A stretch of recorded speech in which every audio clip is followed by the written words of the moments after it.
Sa mataas na bahagi ng Baguio City, may isang kalsadang matagal nang kinatatakutan ng mga lokal, ang Luacan Road. Tahimik ito sa araw, ngunit kapag sumapit ang gabi, sinasabing may mga matang nakamasid mula sa dilim. Sa daang iyon, hindi mo alam kung sino lang ang dumadaan at sino na ang hindi dapat naroroon. Si Rico ay bagong taxi driver sa Baguio. Gabi-gabi siyang bumibiyahe mula Session Road papuntang mga hotel sa paligid ng Camp John Hay. Wala siyang takot at lalong hindi siya naniniwala sa mga kwento ng multo.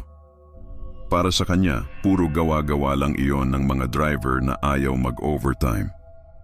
Isang madaling araw ng Hunyo, habang pauwi na siya, napagpasyahan niyang dumaan sa Luacan Road. Sabi ng mga kasama niya, iwasan daw niya yun kapag gabi, pero natawa lang siya. Mas mabilis dito at saka multo. Hindi ako natatakot sa mga ganyan, sabi niya sa sarili.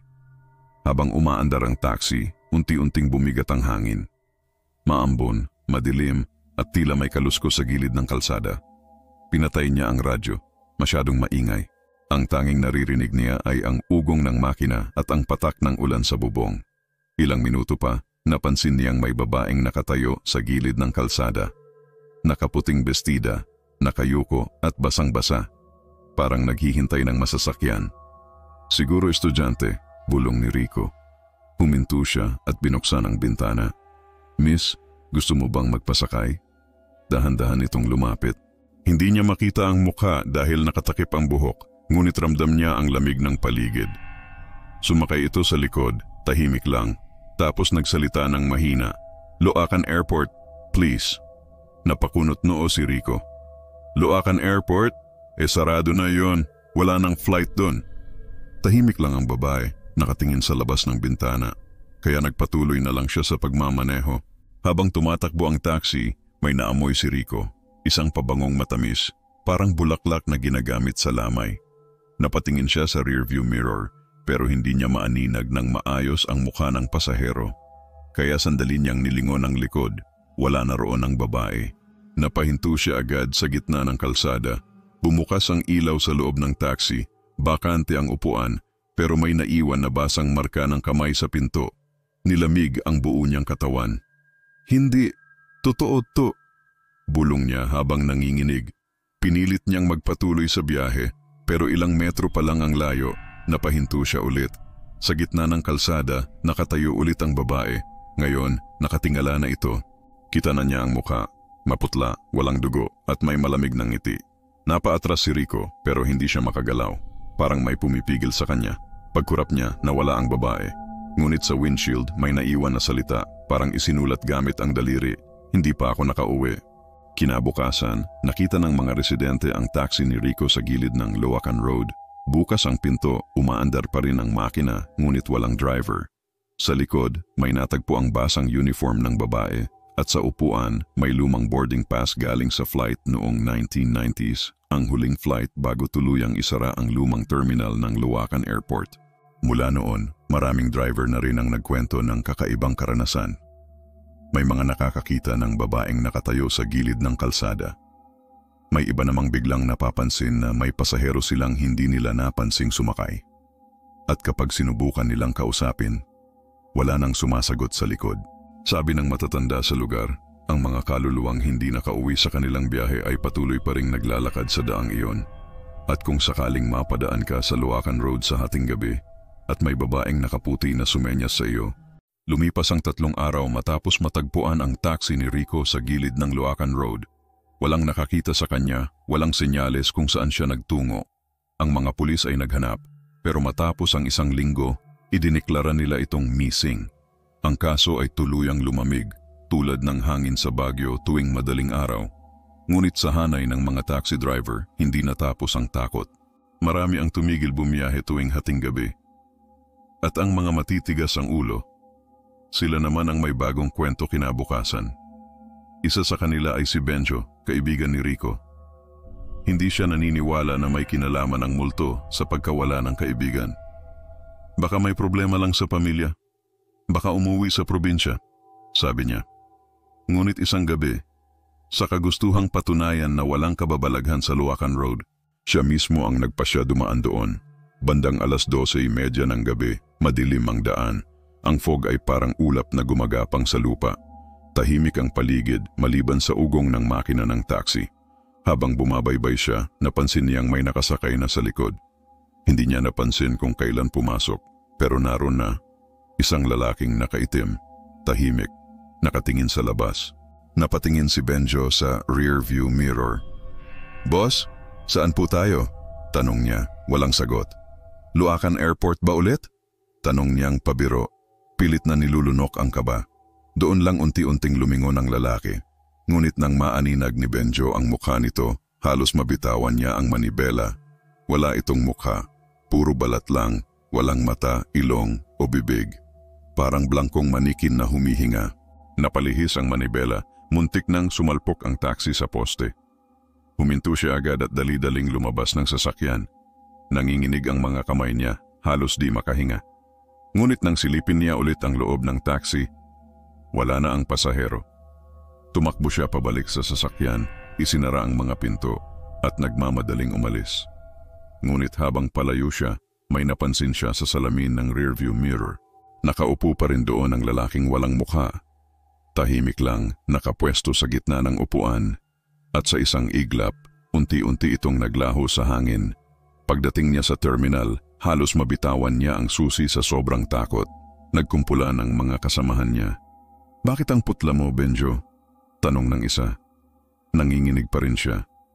May sumakay sa akin sa Luacan, lalaki.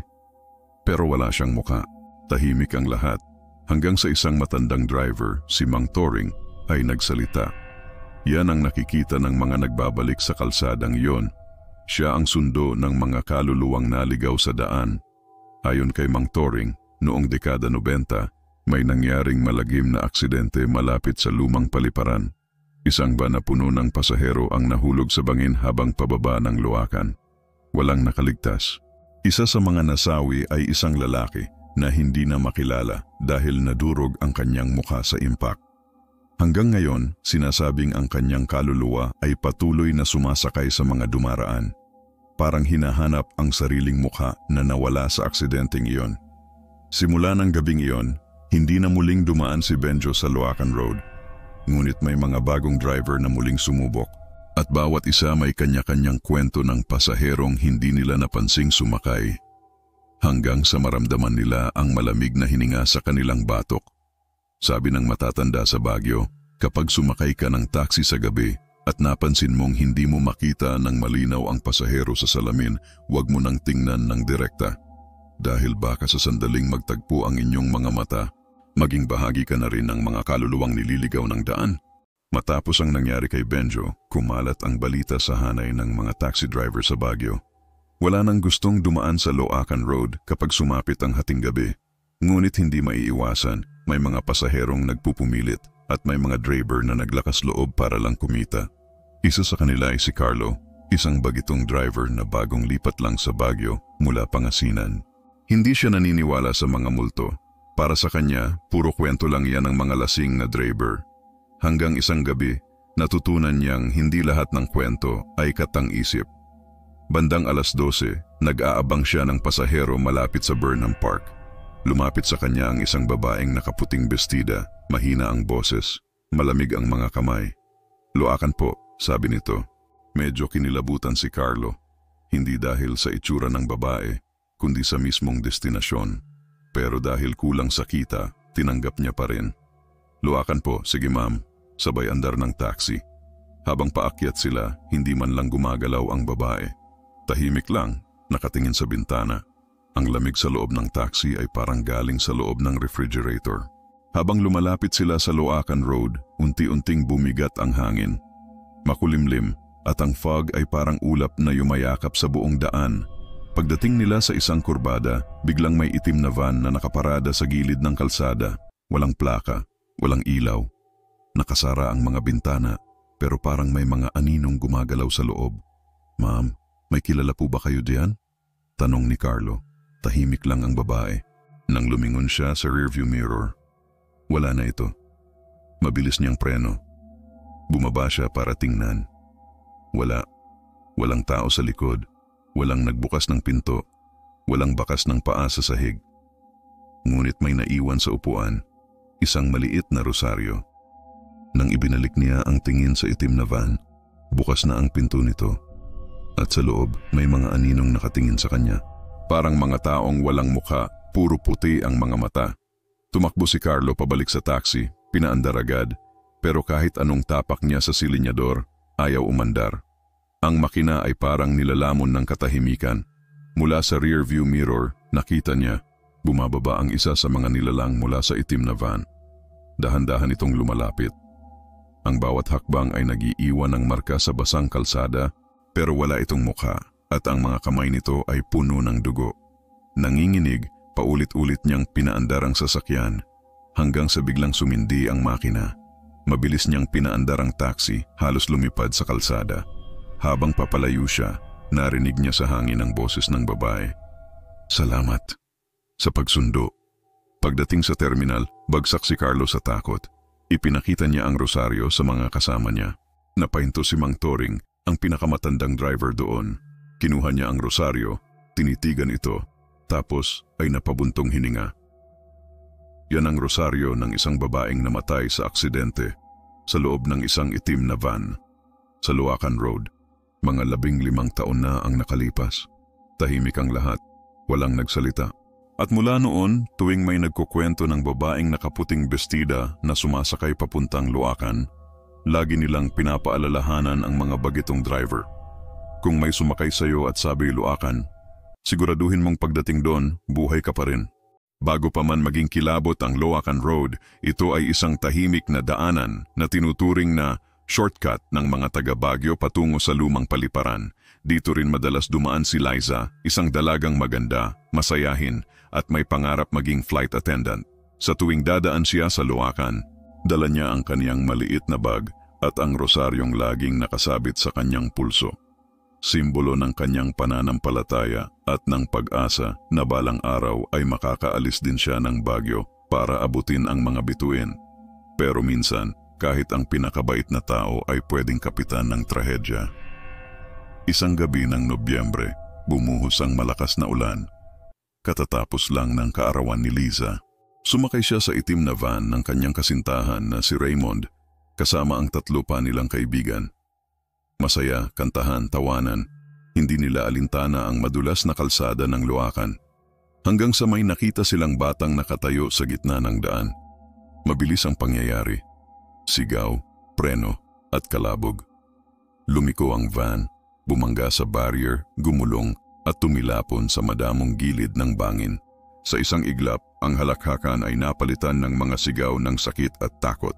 Isa-isa silang nagising sa gitna ng ulan, sugatan at basang-basa. Pero si Liza, wala. Nang makita siya ni Raymond, nakalugmok siya sa lupa, duguan, nakadilat ang mga mata pero walang buhay. Sa kamay niya ay nakapulupot pa rin ang kanyang rosaryo, durog pero buo ang krusipyo. 2 araw bago siya mailibing, biglang naglaho ang kanyang katawan sa punerarya. Ayon sa mga kwento, natagpuan daw siyang muli sa mismong lugar ng aksidente, nakaupo sa gilid ng kalsada, nakangiti, parang naghihintay ng sundo. Doon nagsimula ang alamat ng babaeng nakaputing bestida. Ayon sa mga unang nakakita, lumilitaw siya tuwing gabi ng malakas ang ambon, sa eksaktong kurbada kung saan siya namatay. Minsan ay nakatayo sa gitna ng daan, minsan ay nakaupo sa malaking bato, hawak pa rin ang parehong rosaryo. Ang mga driver na dumaraan ay sinasabing nakakakita ng babae na parang humihingi ng sakay, ngunit paglingon nila, wala na ito. May ilan pang nagsasabi na kapag hindi mo siya pinasakay, sinusundan ka ng isang itim na van sa likuran, isang van na walang plaka, walang driver, at puro anino ang mga nasa loob. Isang matandang residente ng Luacan, si Aling Dalisay, ang madalas magkwento tungkol kay Liza. Hindi masamang kaluluwa yan, sabi niya. Baka lang may hinahanap pa siya o baka gusto lang niyang makauwi. Ngunit may mga pagkakataong iba ang nangyayari. May taxi driver na nakita raw si Liza sa gilid ng kalsada. Pinara siya ng babae. Pagkapasok sa loob ng sasakyan, amoy kandila at bulaklak daw. Tahimik lang ang babae hanggang sa biglang magsalita. Hindi mo ba ako naaalala? Paglingon ng driver, dugo ang mukha ng babae at ang mata nito'y maputi na parang gatas. Mula noon sinasabing lumalakas ang presensya ni Liza tuwing buwan ng Nobyembre, lalo na kapag umuulan at madilim. At sa bawat makakita sa kanya, may kakaibang pagbabago sa buhay. Ang iba nagkakasakit, ang iba nawawala, at may ilan na parang nababaliw sa takot. Ngunit may isang detalye na pare-pareho sa lahat ng kwento. Ang mga nakakasalubong ni Liza ay palaging nakakakita ng isang rosaryo. Minsan sa daan, minsan sa loob ng sasakyan, at kapag sinubukan nila itong itago, laging may bumabalik sa kanila. Isang boses sa hangin, pabulong, malamig, pero malungkot. Ibalik mo ang sa akin. At hanggang ngayon, kung dadaan ka sa Loacan Road, sa pagitan ng alas 12 at alas 3 ng madaling araw, maaring makita mo siya, isang babae, nakaputing bestida, nakatayo sa tabi ng daan, hawak ang rosaryo at tila naghihintay ng masasakyan. Kung sakali mang huminto ka, tandaan mo lang, huwag mo siyang titigan sa mata. Lumipas ang ilang buwan, matapos ang insidente kay Carlo at ang muling pagkukwento ng mga residente tungkol sa babaeng nakaputing bestida. Dahil sa dami ng nakakakita at sa mga misteryosong nangyayari sa kalsadang iyon, napansin ito ng isang grupo ng mga paranormal investigators mula Maynila na tinatawag ang kanilang sarili na Team Dilim. Binubuo ito ni Rico, ang team leader na dating photojournalist, Mara, ang psychic empath, at si Jonas, ang tech specialist na laging bit-bit ang kanyang mga kamera at EMF detector. Layunin nila, alamin kung totoo nga bang may multo sa Loacan Road o isa lang itong urban legend na pinalaki ng takot at imahinasyon ng mga tao. Pagdating nila sa Baguio, agad silang nagtungo sa mismong lugar. Madilim, malamig at nababalot ng hamog ang paligid. Ang mga puno sa gilid ng kalsada ay tila mga bantay na tahimik na nagmamasid. Habang nag-aayos si Jonas ng kanilang mga kagamitan, nagsindi si Mara ng kandila at inilapag ito sa lupa. May mabigat na enerhiya dito, mahinang sabi niya. Parang may taong nananatili pero ayaw umalis. Hindi siya pinansin ni Rico. Sanay siya sa mga ganitong babala. Baka may sumulpot lang na lamig, wag mong bigyan ng kahulugan. Sagot niya habang tinatapat ang kamera sa kalsada. Makalipas ang ilang minuto ng katahimikan, nagsimula na silang mag-record. Nakaset ang lahat ng kamera at night vision sa paligid ng kilalang kurbada ng Loacan Road. Habang naglalakad si Mara, napahinto siya bigla. Rico, may naririnig ka ba? Tahimik. Hangin lang ang gumagalaw. Pero sa audio recorder, malinaw ang narinig ni Jonas, isang boses ng babae. Mahina, pabulong. Tulungan mo ako. Napalunok si Rico. Rewind mo. Inulit nila. Ngunit sa pangalawang play, iba na ang tono. Mas malalim, mas galit. Bakit mo ako iniwan? Biglang umilaw ang EMF detector. Pula pinakamataas na reading. Mara ay nanginginig. Hindi siya galit sa atin. Galit siya sa taong nag-iwan sa kanya. Maya-maya napansin ni Jonas na bumagal ang orasan sa kanyang relo. Bawat segundo ay tila nagiging minuto. Nang itapat niya ang kamera sa gilid ng kalsada, nakita niya sa screen ang isang babae. Nakatayo, nakaputing bestida, basang-basa sa ulan, hawak ang rosaryo. Ngunit nang tumingin siya sa aktwal na daan, walang tao. Rico, nasa kamera siya, sigaw ni Jonas. Pagtingin nila sa monitor, dahan-dahan itong lumapit pa, hanggang sa halos nasa harapan na nila, nanginginig ang kamay ni Mara. Liza, bulong niya. Ang pangalan niya ay Liza. Tumigil si Rico sa pagkuha ng video. Paano mo nalaman? Sinabi niya sa isip ko, sagot ni Mara. Hindi siya makaalis. May hindi natapos. Biglang lumakas ang hangin. Sumabog ang isa sa mga ilaw at narinig nila ang malakas na kalabog mula sa itaas ng puno. Pagtingin ni Rico, may nakasabit na rosaryo, umiindayog sa hangin. Kinuha niya ito, ngunit nang mahawakan niya, parang sinilaban ang kanyang palad. Nag-iwan ito ng marka, isang maliit na paso na hugis krus. Muling nagsalita si Mara, tila wala sa sarili. Ang van, hanapin ninyo ang van. Pag-uwi nila sa kanilang inn, agad nilang sinuri ang mga footage. At doon nila nakita ang isang bagay na nagpayanig sa kanila. Sa bawat eksena kung saan nakikita si Liza, may humihintong itim na van sa di kalayuan. Walang tunog ng makina, walang driver, ngunit may mga aninong nakasilip sa loob. Kinabukasan, binalikan nila ang lugar. At sa dulo ng Loacan Road, may nakita silang bakas ng lumang gulong. At sa tabi nito, isang lumang plaka na may kalawang na mga letra, Ray 03199. Tahimik si Mara. Raymond, siya ang kasintahan ni Liza. Napatingin si Rico kay Jonas. Kung totoo yan, baka hindi multo ang hinahanap ni Liza, baka hustisya. At sa gabing iyon, muling umulan ng malakas. Habang pabalik sila sa kanilang tinutuluyan, sa side mirror ng van ni Rico, nakita nilang may isang babaeng nakaputing bestida na nakasakay sa likuran. Tahimik, walang galaw, pero nakangiti. Pagkatapos ng insidente noong gabing nakita nilang muli ang babae sa likod ng kanilang sasakyan, hindi na mapakali ang mga miyembro ng Team Dilim. Si Mara ay nilalagnat at paulit-ulit na nagsasalita habang tulog. Paulit-ulit niyang binabanggit ang isang pangalan, Raymond. Habang si Rico naman abala sa panonood ng mga na-record nilang video. Bawat ulit ng playback ay mas lalong nagiging malinaw ang imahe ng itim na van, lumang modelo, halos kalansay na ng bakal, pero sa bawat frame may nakasilip na mga mata sa loob. Walang mukha pero nakatitig diretso sa kamera. Kinabukasan, bumalik sila sa Loacan upang hanapin kung saan nagmula ang plaka na nakuha nila, Ray 0319. Nagtanong sila sa mga matatandang nakatira malapit sa lugar. May isang lalaki, si Mang Ernesto, na agad napahinto nang makita ang larawan ng plaka. Yan ang van na bumagsak dito noong 2008, sabi niya. Patay ang lahat ng sakay, 3 lalaki at 1 babae. Pero yung isa, hindi na nakita. Tahimik si Rico. Yung babae ba? Tanong niya. Tumango si Mang Ernesto. Oo, sabi ng mga rescuer, may isa raw katawan na hindi na mahagilap. Nawala bago dumating ang ambulansya. Simula noon gabi-gabi, may naririnig kaming humihingi ng tulong mula sa bangin. Bumaba si Rico at Jonas sa bangin, dala ang kamera at flashlight. Madulas ang lupa at makapal ang hamog. Pagdating sa pinakailalim, may nakita silang lumang bakal, halos kinain na ng kalawang, ang itim na van. Nakabaliktad pa rin ito, parang bangkay na matagal nang ibinaon ng lupa. Sa loob, may mga kalansay na natagpuang nakaupo, tila nakayuko, parang naghihintay pa rin ng pagligtas. Ngunit ang kakaiba, sa dashboard ng van, nakasabit pa rin ang rosaryo ni Liza. Ang parehong rosaryong nakita ni Carlo at ng iba pang nakaranas sa daan. Habang sinusuri ni Jonas ang paligid, may narinig silang kaluskos. Paglingon nila, may anino sa likod ng van. Mahaba ang buhok, nakaputing bestida at dahan-dahang lumalapit. Ngunit hindi ito si Liza, mas bata, mas maputla at walang mata.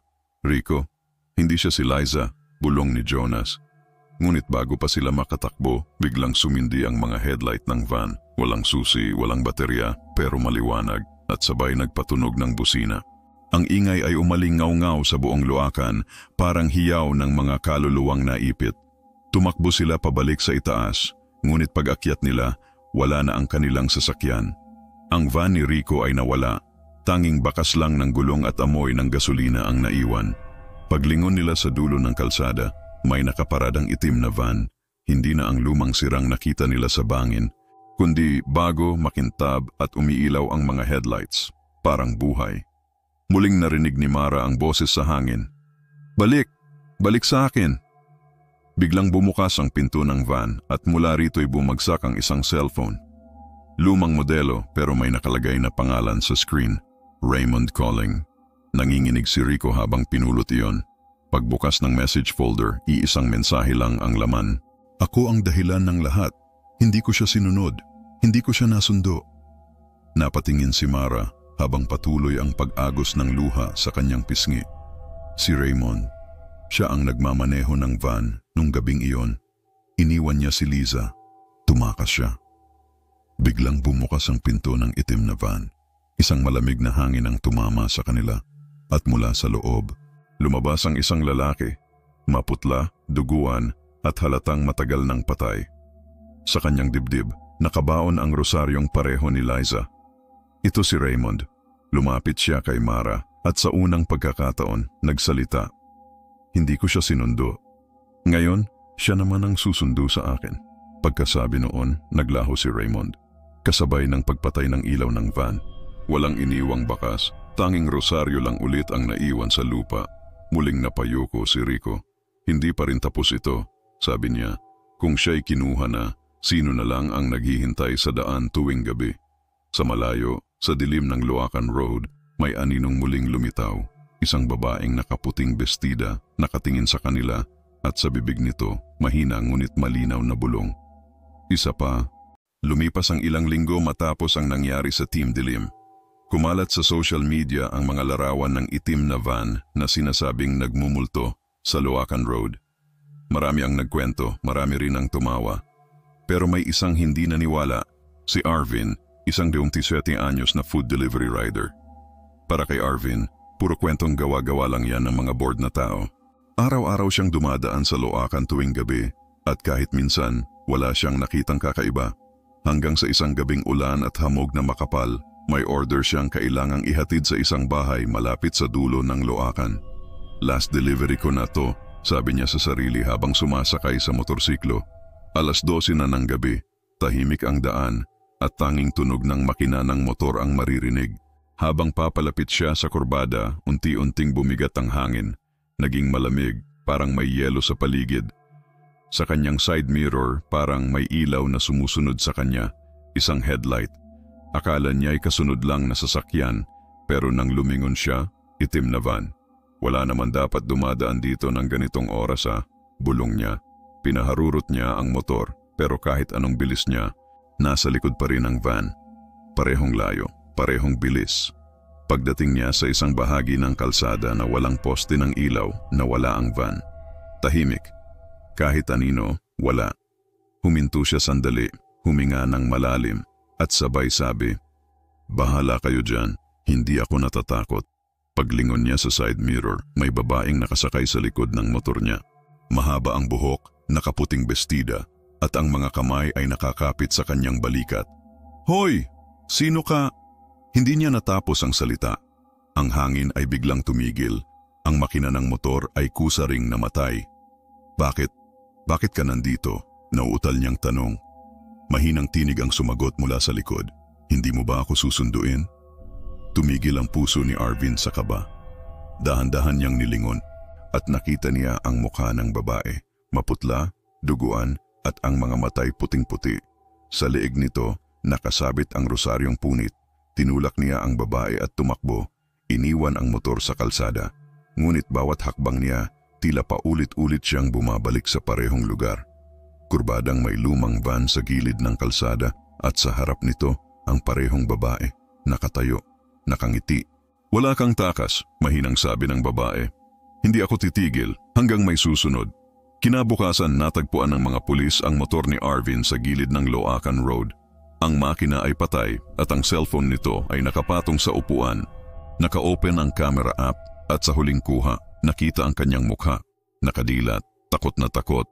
At sa likod niya, isang babaeng nakaputing bestida na parang nakayakap sa kanya. Walang nakakita kay Arvin simula noon.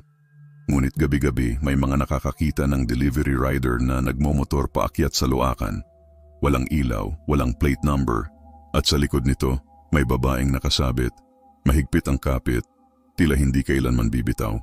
Ayon sa ilang residente, mula nang mawala si Arvin, lumalakas na naman ang mga kakaibang pangyayari.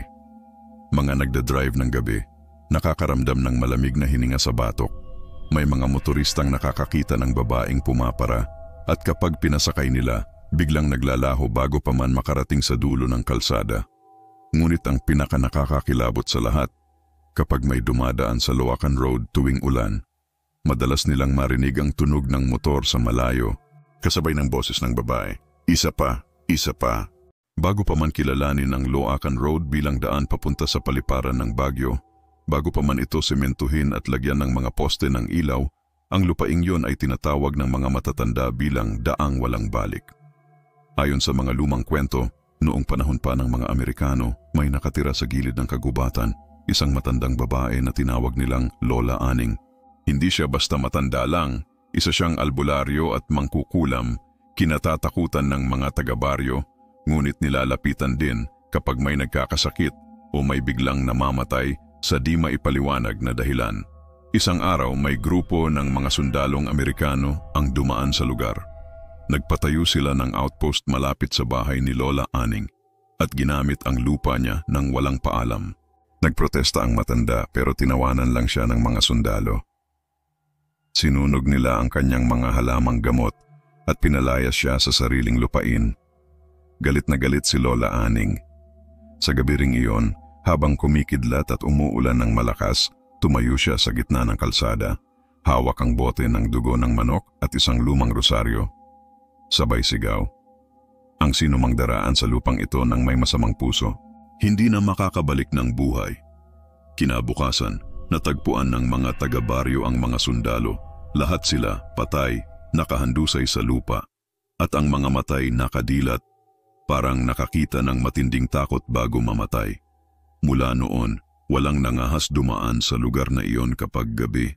Ngunit nang dumating ang panahon ng mga sasakyan at kalsada, tinabunan ng semento ang dating lupain ni Lola Aning. Naging bahagi iyon ng Luacan Road. Akala ng mga tao na wala na ang sumpa, pero hindi pala. Nananatili ito tulog lang sa ilalim ng kalsada at muling nagigising tuwing may marahas na aksidente o pagkamatay sa daan. Sabi ng mga matatanda, bawat kaluluwang namamatay sa Luacan, nagiging alagad ni Lola Aning. Sila ang mga sumusundo sa mga bagong biktima. Ang babaeng nakaputi, ang batang umiiyak, ang lalaking sumasabay sa van, at ang mas nakakatakot, kapag lumapit ka sa dulo ng kalsada kung saan madalas mangyari ang aksidente, may mababasa kang lumang bato, halos natatakpan na ng damo. May nakaukit doon na mga salitang halos burado na, sa dugo nagmula, sa dugo matatapos.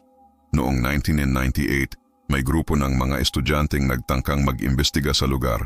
Nagdala sila ng camera, recorder at flashlight. Gabi-gabi silang bumabalik sa spot kung saan madalas magpakita ang babae. Sa una, puro hamog lang at ingay ng kuliglig. Pero sa ika-4 na gabi, narinig nila ang tinig ng matanda. Bakit nyo ginigising ang mga tulog?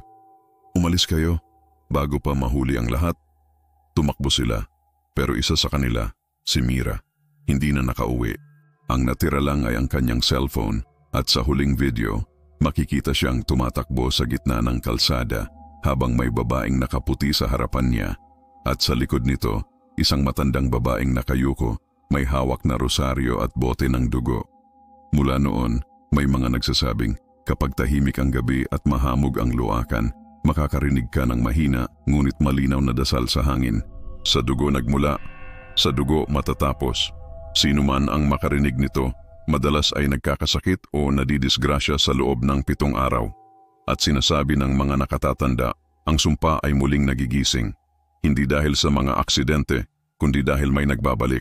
Pagkalipas ng maraming taon, halos nakalimutan na ng mga tao ang nangyari kay Mira at sa kanyang mga kasama.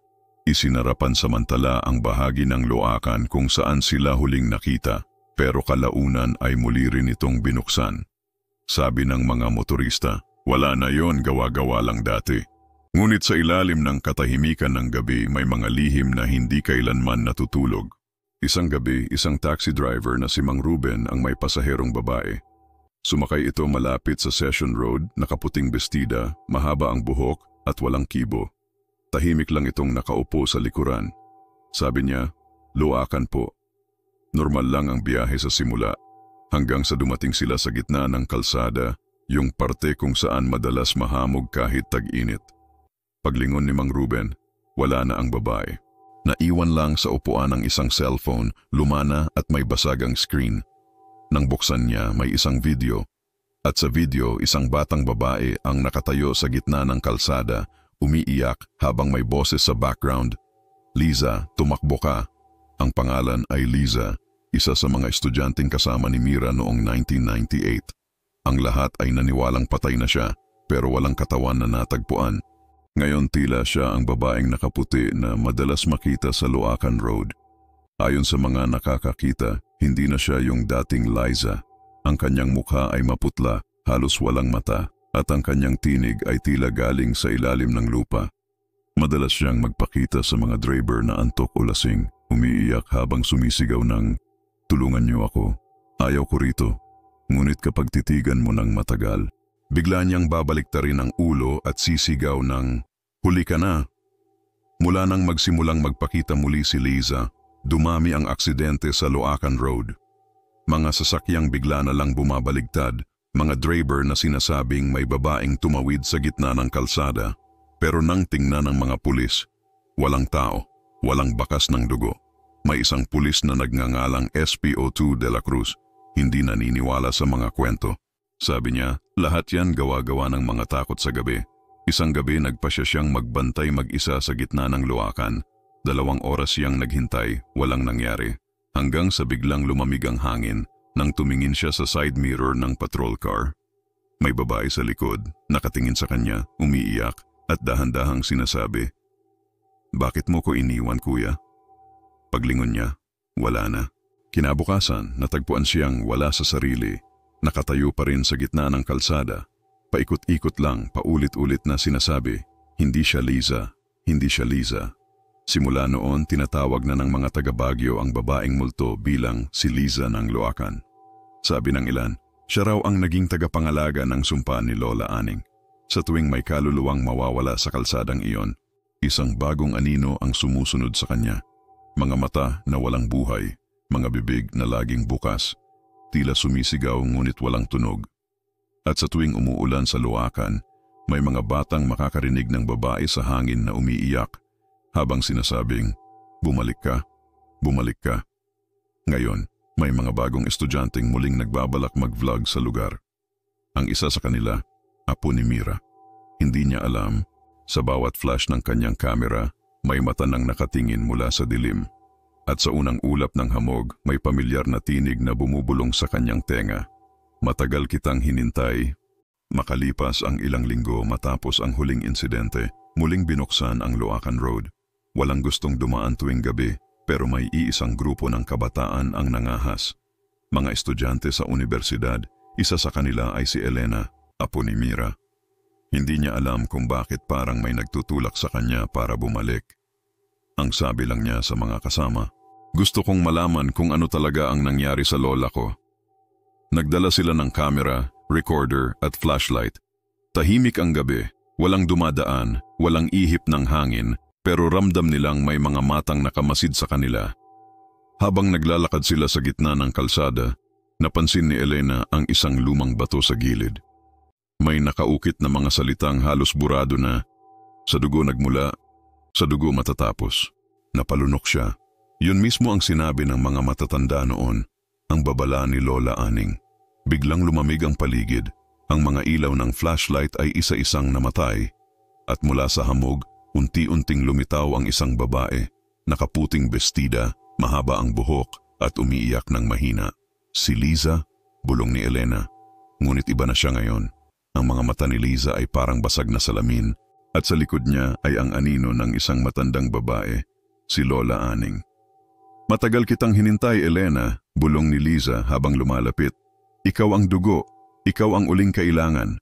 Biglang sumigaw si Elena, "Hindi ako kasali sa sumpa niyo." Ngunit sa sandaling iyon, bumukas ang lupa sa gitna ng kalsada. Mga kamay na parang galing sa sementong lumang sira, umaabot, humihila. Ang mga kasama ni Elena ay nagsitakbo, ngunit isa-isa silang nawala sa dilim, tila nilulon ng mismong daan. Sa gitna ng kaguluhan, lumapit si Liza kay Elena at hinawakan ang kanyang pisngi. "Kung gusto mong matapos ito, kailangan mong isakripisyo ang dugo mo." Napatigil si Elena. Naalala niya ang sinabi ng lola niya noon na ang sumpa ay hindi mapuputol hangga walang handang palitan ang galit ni Lola Aning ng kapatawaran. Dahan-dahan niyang kinuha ang basag na bote ng dugo na nakabaon sa lupa. Pinunit niya ang kanyang palad at ipinahid sa bato. "Lola Aning, kung naririnig mo ako, tapos na ang paghihiganti mo." Biglang lumiwanag ang paligid. Ang hamog ay nawala. At sa huling pagkakataon, nakita niyang nakangiti si Liza, unti-unting naglalaho kasabay ng matandang anino sa likod niya. Ngunit bago tuluyang nawala, bumulong si Liza. "Salamat, Elena." Pagmulat ni Elena, umaga na. Nasa gilid siya ng kalsada, mag-isa, pagod at sugatan.